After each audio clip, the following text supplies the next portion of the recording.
Live from downtown Detroit, home of WDIV and Click on Detroit, Local 4 News at 5 starts now.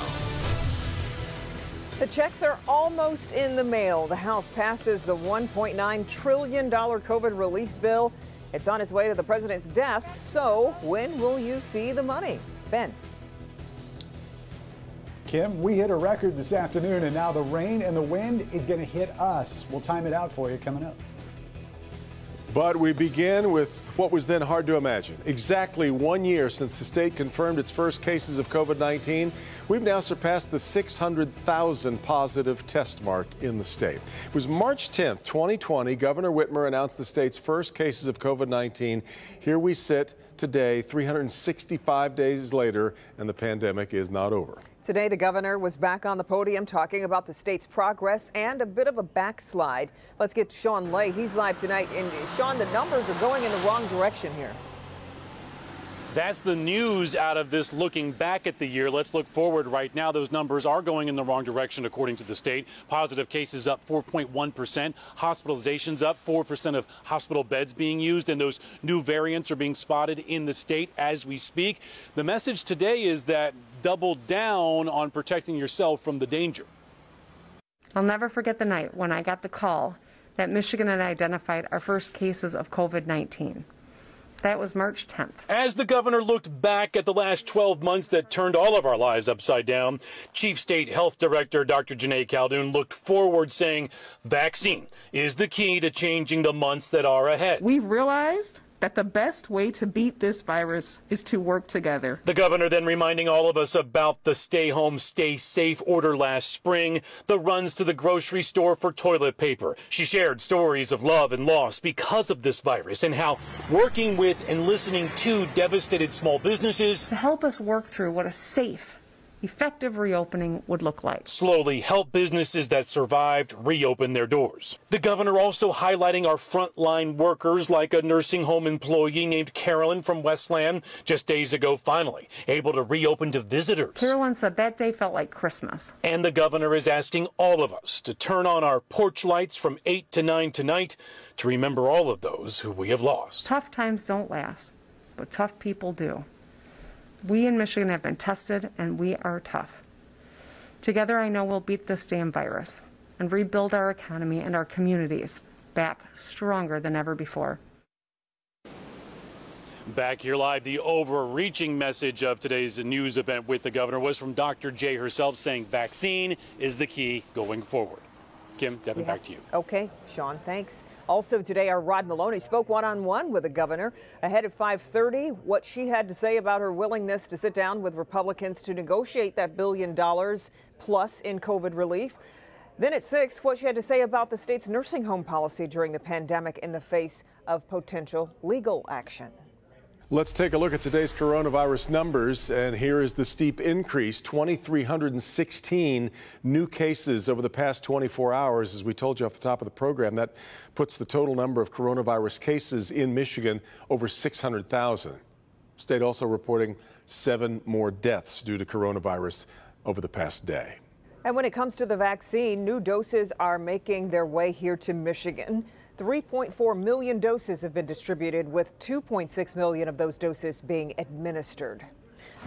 All right, well, the wind has managed to pick up a bit this afternoon, but you can't beat these temperatures. So great. Ben is tracking some rain on the way, but let's just take a moment and celebrate the last 3 days have been really nice. And you thought Monday 65 was as good as it was going to get.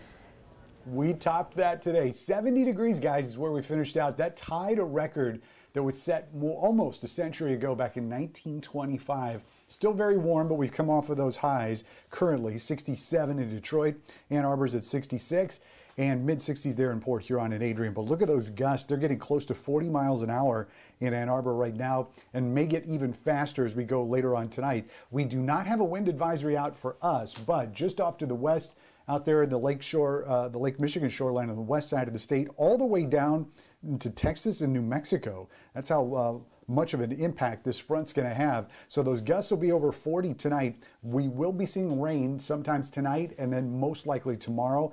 And it could be coming with some thunderstorms as well. So we'll look at all of that and the weekend beyond in just a few minutes. Guys?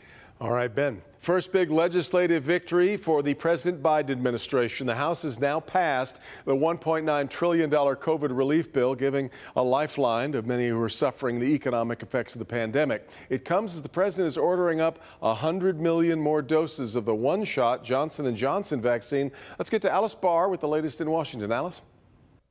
Devin, President Biden's COVID rescue plan has now passed through both chambers of Congress, but it did so with a deep partisan divide. Not a single Republican signing on. The motion is adopted.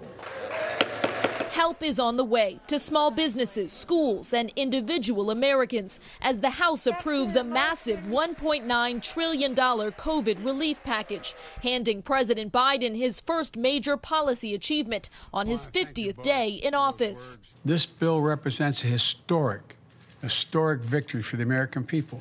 But despite the president's hopes for bipartisanship, not a single Republican backed the bill. They're branding it a costly liberal grab bag that goes beyond COVID. Of left-wing priorities that predate the pandemic and do not meet the needs of the American families.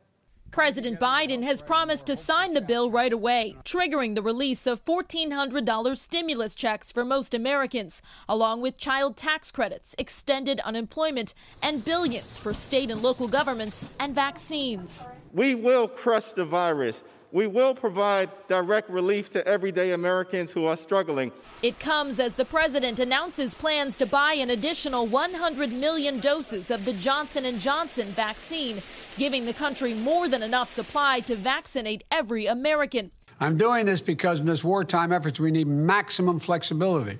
As President Biden prepares to mark tomorrow's one-year anniversary of the country shutting down, hope that vaccines and more money in Americans' pockets will help steer the nation back toward normal. The White House says President Biden plans to sign the bill on Friday, meaning stimulus checks and direct deposits could start going out next week. In Washington, Alice Barr, Local 4. All right, Alice, and tonight at 6, our consumer investigator Hank Winchester breaks down how the bill is likely to impact Michiganders directly. The Senate confirms Merrick Garland as President Biden's Attorney General. Once a nominee for the Supreme Court under President Obama, the longtime federal judge was confirmed by a vote of 70-30. He's vowed to make the prosecution of the Capitol rioters a top priority. He's also pledged to depoliticize the agency. Detroit police are investigating a crash that killed a man on a motorcycle. It happened this afternoon on West Warren near Westwood. Police say the motorcyclist had the right-of-way when he was T-boned by a car pulling out of a business. They believe the driver didn't see him. The victim, a 20-year-old man, died at the hospital. 2 people inside the car are in stable condition. A woman is dead after a shooting on Detroit's west side. Happened around 4 o'clock this morning on Finkel near Sussex. Investigators say someone drove the victim to the hospital where she died. Now to a Local 4 News update and new information into the shooting of 2 children yesterday in separate incidents just hours apart. Yeah, we're told the 13-year-old boy who police say was shot by his 10-year-old cousin is still in the hospital and at last check in critical condition.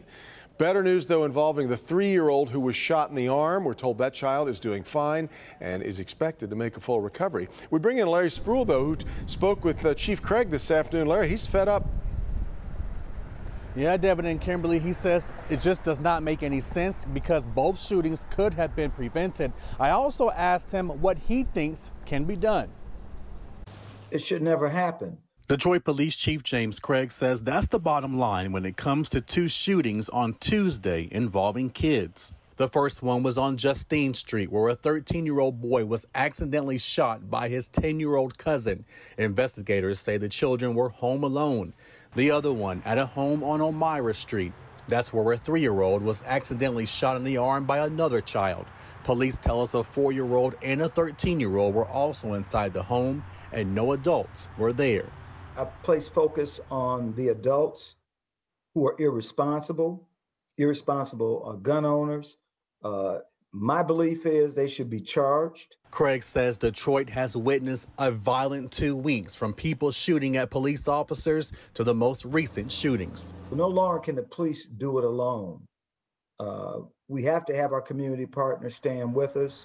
One of those partners is the Ceasefire Initiative. It's a program targeted to preventing violent crimes. I think Ceasefire had tremendous merit, focused on gang and group activity. We are talking about adults who are reckless, irresponsible, and not securing their weapons. And DP officers say that there have been no arrests made in either shooting, and they are believing that the 13-year-old, that he is in critical condition. The 3-year-old is doing okay tonight. We are live at DPD headquarters tonight. Larry Spruill, Local 4. Larry, I'm wondering, Chief Craig mentioned the parents being held accountable. Did he say anything about that and about gun safety? Yeah, and so DPD is offering gun locks for anyone who needs them. They're asking that you can get them from any precinct, and they're free. They're asking anyone to take advantage of this. Kimberly? Yeah, absolutely. Okay, Larry, thank you. Off and running on a Wednesday. Let's check in with Hank.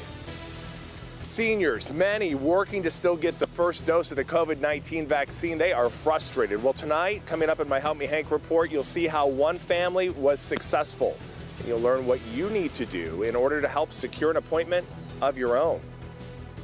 All right, Hank, also things are definitely different in Texas. New tonight, the Lone Star State fully back open, no masks required.